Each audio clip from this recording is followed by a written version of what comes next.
Bergesernya salah satu tahapan dan jadwal penyelenggara pemilu dapat berimplikasi pada bergesernya tahapan dan jadwal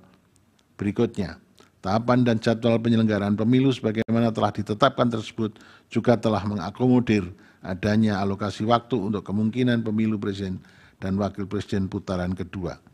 Dalam hal ini termohon ketika melaksanakan fungsinya dalam menyelenggarakan salah satu tahapan pemilu haruslah berhati-hati agar perubahan tahapan apapun tidak secara signifikan mengganggu jadwal atau tahapan berikutnya.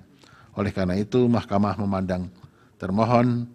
terikat kepada jadwal yang telah ditetapkan. Sementara itu, dengan urgensi yang sama harus juga melakukan penyesuaian persyaratan sebagaimana telah diputuskan oleh putusan Mahkamah Konstitusi nomor 90 tahun 2023. Meskipun demikian, seyogianya termohon juga tetap mengupayakan perubahan PKPU sesuai dengan proses sebagaimana yang ditentukan oleh peraturan perundangan termasuk berkonsultasi dengan DPR.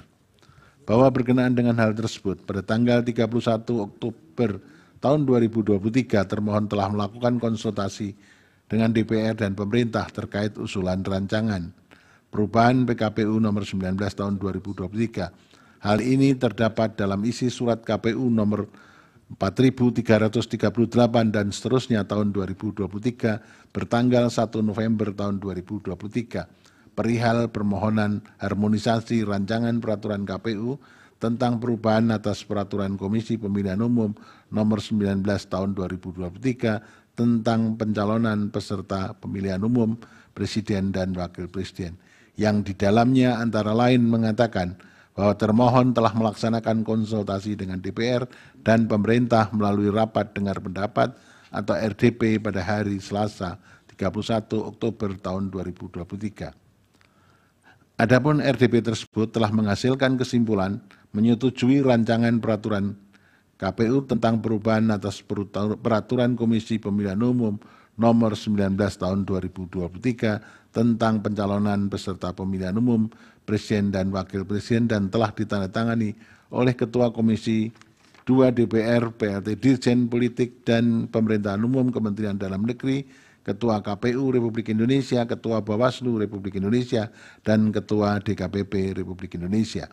Bukti yang sama juga menunjukkan bahwa pada tanggal 31 Oktober 2023 tersebut telah diadakan RDP Komisi 2 DPR RI dengan Kementerian Dalam Negeri, KPU RI, Bawaslu RI, dan DKPP RI yang di dalamnya antara lain telah menyetujui rancangan peraturan KPU tentang perubahan atas PKPU 19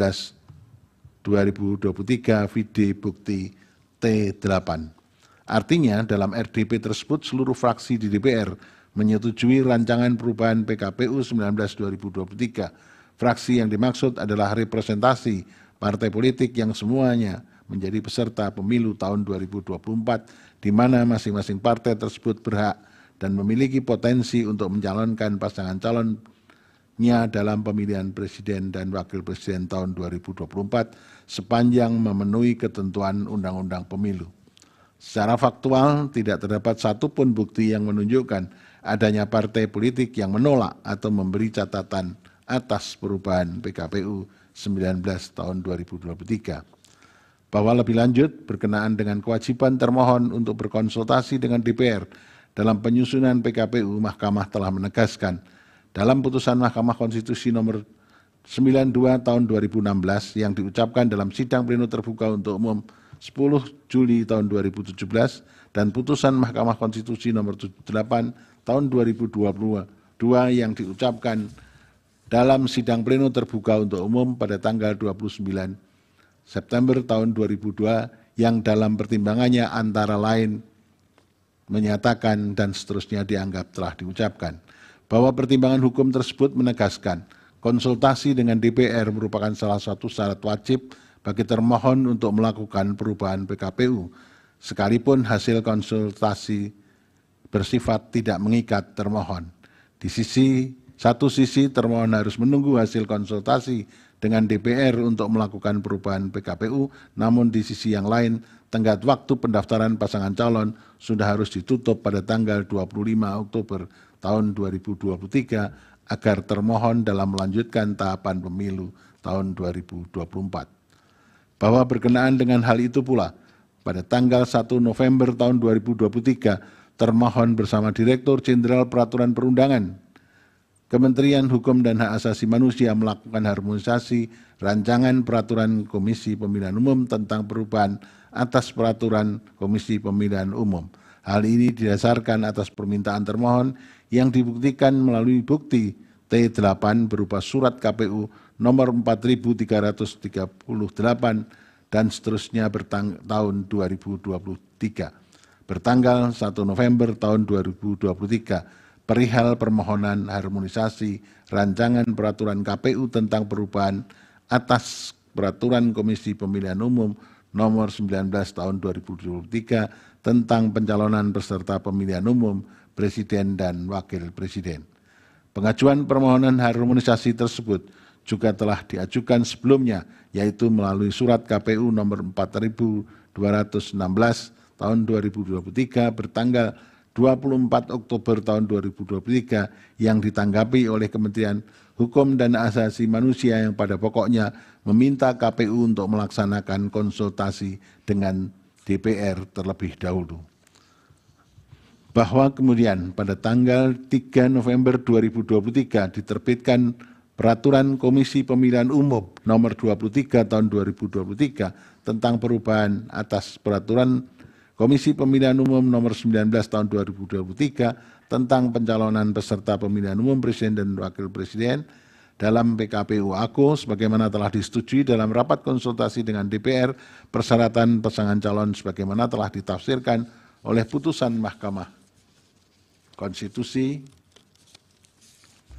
nomor 90/PUU tahun 2023 telah diakomodir, yaitu pada perubahan pasal 13 ayat 1 huruf Q yang menyatakan dan seterusnya dianggap telah diucapkan bahwa dengan demikian secara substansi syarat untuk menjadi calon presiden dan calon wakil presiden sebagaimana diatur dalam PKPU nomor 23 tahun 2023 telah sesuai dengan putusan Mahkamah Konstitusi nomor 90 tahun 2023. Bahwa pada tanggal 5 Februari tahun 2024 DKPP menerbitkan putusan nomor 135 tahun 2023, nomor 136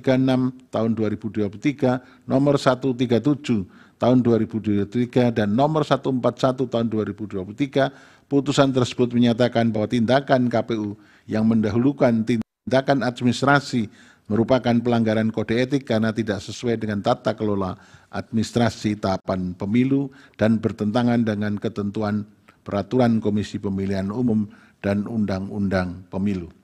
Sebagai konsekuensinya,